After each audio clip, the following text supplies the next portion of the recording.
good news about Jesus as according to Luke chapter 22 from verse 39 to verse 46. Jesus prayed hard upon Mount Olive. Jesus go on Mount Olive just like him always do, and him special follower them did go with him. When he reached there, Jesus said to them, say, pray say you no face nothing where we cause you for sin.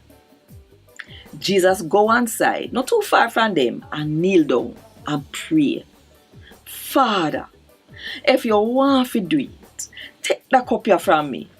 But if I not that you want, alright then. One angel from heaven come to Jesus and make him strong. Jesus did a suffer, and that make him pray harder.